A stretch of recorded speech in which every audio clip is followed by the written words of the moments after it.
Welcome to The Pulse. We're here in Mound to take a look at a green home. Now, that's not just a term. This house really has a lot of features that make it very, very healthy. And we're going to take a look at some of these features and see what makes it special, but also see what you can incorporate in your own home. Please welcome Jen Sensigali. She's the owner and she had the house built. Welcome, Jen. Thank you, Beverly. Thank you for coming out here. And I'm excited to be on The Pulse this morning. Oh, we're so glad to have you. So Jen, tell us about the 5-star rating, which you didn't just get a 5-star energy rating, you got a 5-star plus. Tell us what that means. Okay, so it's a score. There are a lot of things that go into creating this score, but it's called HERS, and you can Google that and find out more information on it. It stands for Home Energy Rating Systems, and we had a score of 58. So what does that mean? It means essentially lower is better. There's an index, and you can go on the site and you can see it almost looks like a thermometer, but you have to hit 100 to even qualify as energy efficient. So essentially it's an energy efficient home. What that yields is lower utility costs, more comfort in the home, and reducing your carbon footprint overall. So 58 puts you in the top category, 70 or less actually, and we scored in at 58 and we have that certification. That's great. Now, you said it's more comfortable. What is it like to live in this home? Well, it's one of those things where we actually came from a part of the country where hot water baseboard heat is the norm, so radiant heat. And so we really enjoyed that moist heat. And that's important for us because we have children who are asthmatics, which, taking it a step back, is why we actually built the home. It was for health reasons. So with HVAC, you know, sometimes you'll get that blowing effect and you're hot, then you're cold. In our home, you don't feel that. We keep our fan running continuously, which is actually more energy efficient, surprisingly. And with our insulation, we have some foam blown insulation. We have Marvin integrity windows. You don't feel that temperature shift. So there's a greater degree of comfort, not to mention the lower utility costs. So the Marvin windows have glazing and special materials to keep the heat from transferring in the summer and the winter, correct? Correct. And you also have blinds to block the heavy sunlight? We do. We don't have a lot, you know, in the way of blinds. We focused on the children's rooms because we wanted severe light blocking so they wouldn't wake up early. Minnesota winters too. Yeah, it's dark at 10 o'clock. Outside of that, we kind of like to let the light in and have that seamless transition to nature.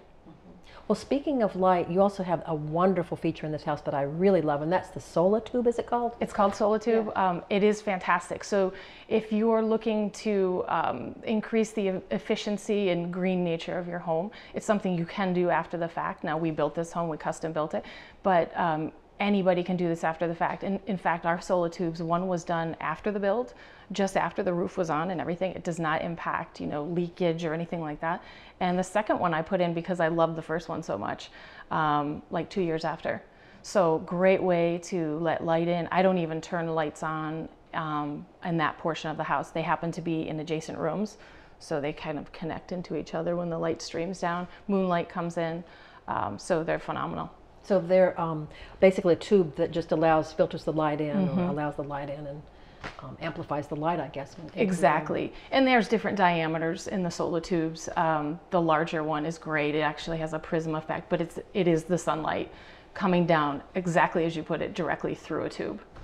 Very interesting. So I've got to think of where I could put one in my house. Exactly. Where do I need one? What are some of the appliance features that helped you get this rating?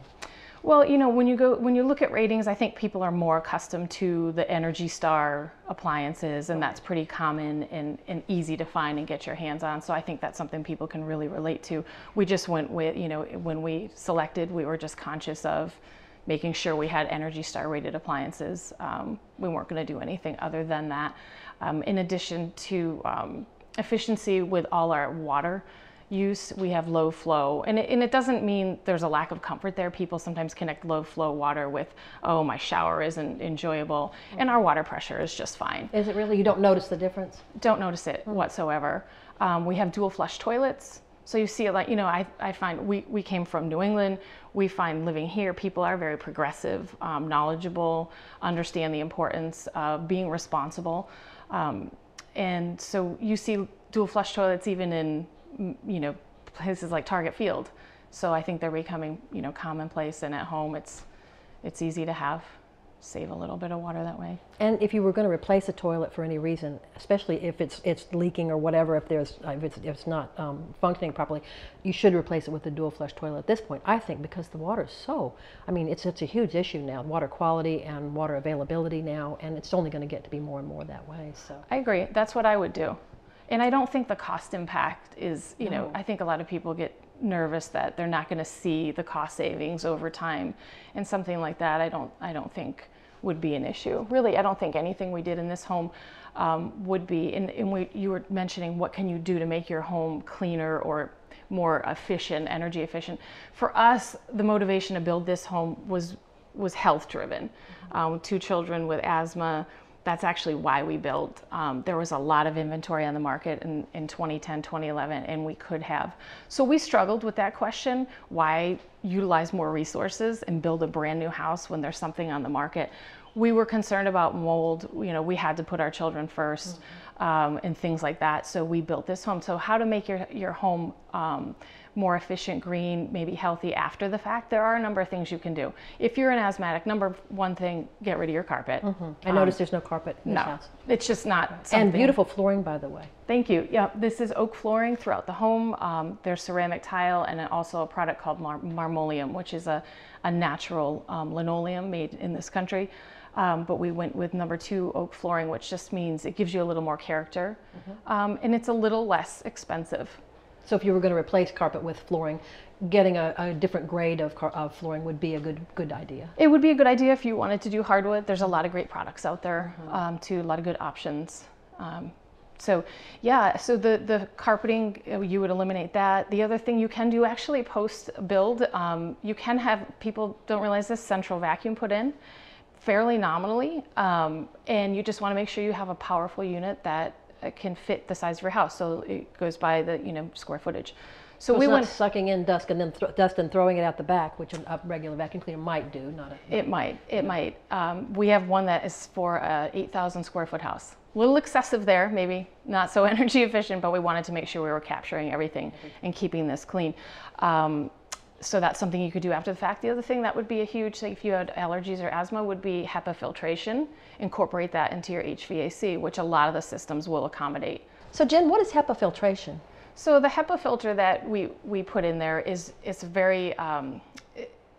it's a filter that, well, it does cost a fair amount. It's $100 to replace, but it does last the entire year. So the particle size that it's filtering, it's going to be small.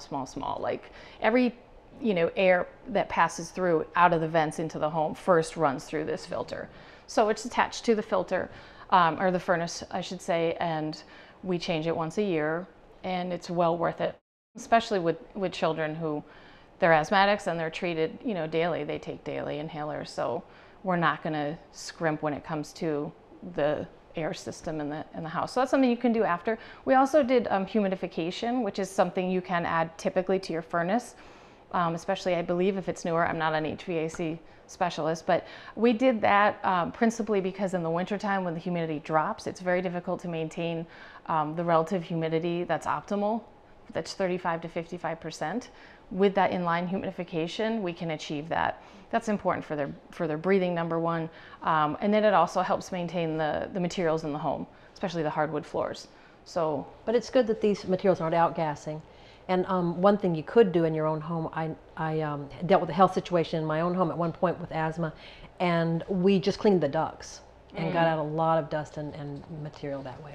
And that's a really good point. In fact, so one of the things we did with this home when we built it, which you can't really do after the fact, is the cold air, the returns, they're all sealed and ducted. So typically that air kind of purges into the wall cavities. We wanted that just taken completely out of the home. Since we were custom building this home, we weren't going to cut any corners, especially when it came to the air quality. Absolutely. So do you notice a difference with your children? It's really hard to pinpoint. I can tell you with certainty, we've been here 4 years. I can tell you with certainty, they've been sick less. They've been very prone to upper respiratory infections with the asthma. They were also premature, which is why they have the asthma. So that's something we dealt with every winter, at least, one severe sickness. My son had multiple when we were in Massachusetts. Now there's a lot of variables, so it's hard to say, but they have been healthier since we moved here. Well, that's great. I'm really glad to hear that. Now, Jen, I hear you're moving, and I know you're going to miss this house, but the house is actually for sale right now, so it's going to go to another wonderful family. I hope it's going to go to somebody who really requires this and can, see the value and live this healthy lifestyle. The other thing that makes what we've loved here more than probably anything to keep our lifestyle healthy inside and out of the house is we're right by the bike trail. So we utilize the bike trail. We've used this build as an opportunity to teach the children responsibility with the energy efficiency. We have a lot of materials in the house that have either recycled content. We've used remnant pieces of granite. We've tried to be responsible. We try to take care of things to show them like this world isn't about disposable things. You take care of what you have. You take care of the earth, the planet. So we utilize the trail, we connect with nature, the farms nearby, we do farm share. There's a local garden within walking distance, a community garden. We have a little plot there. So this lifestyle that Minnesota and this home and community has afforded us is something we really didn't expect, but we've embraced and we're certainly going to miss. Well, I know you will, and I know your children have enjoyed this immensely and hopefully are healthier for this experience. And thank you for all this good information. Thank you for your time and for coming here. Next, we're going to head over to Lake Minnetonka to take a look at the Spirit of the Lakes Festival site.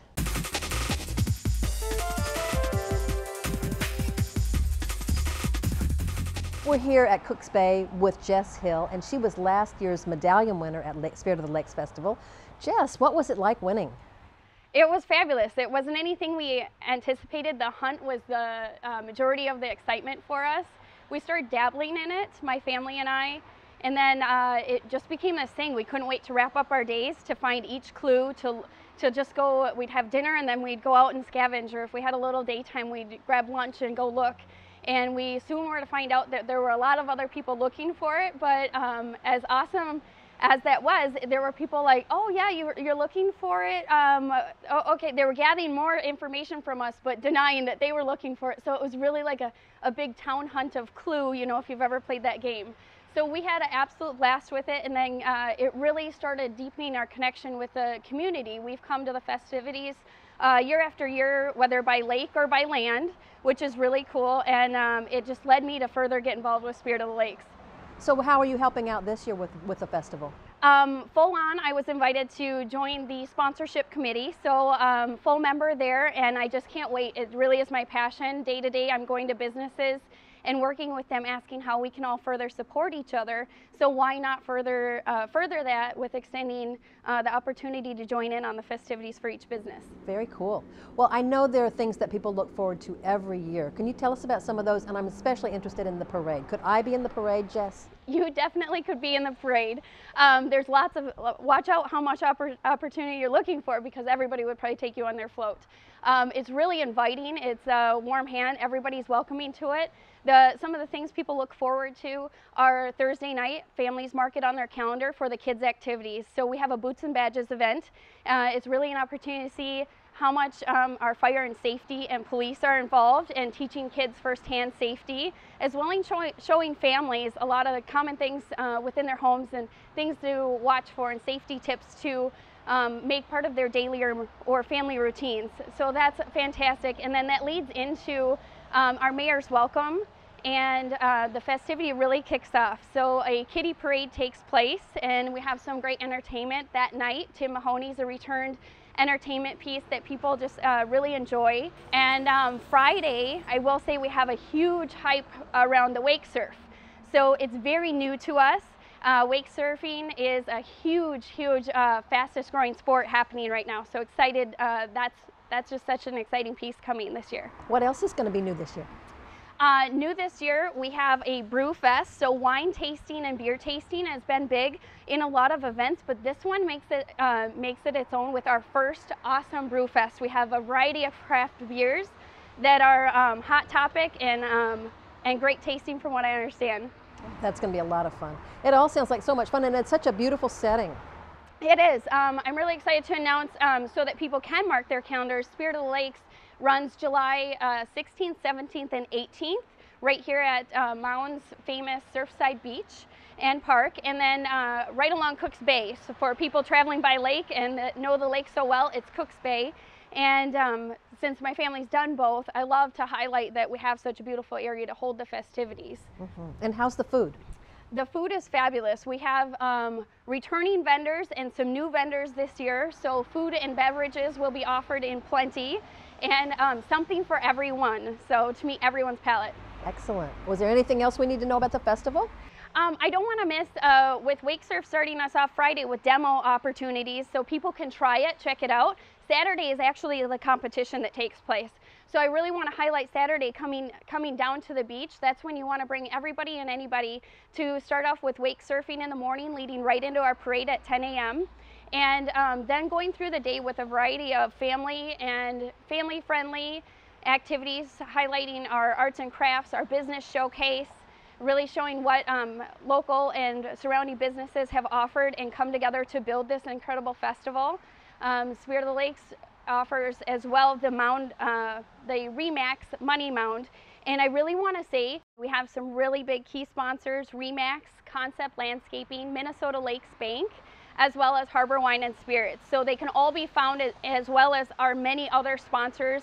You can see all of them at spiritoftheLakes.com and check out the festivities, the events, find something for you, because it's definitely a festival put on by the community for the community. So I really look forward to seeing everybody this year. Thank you, Jess, for joining us today. And thank you for joining us on The Pulse. We hope to see you at the festival. It's going to be a lot of fun.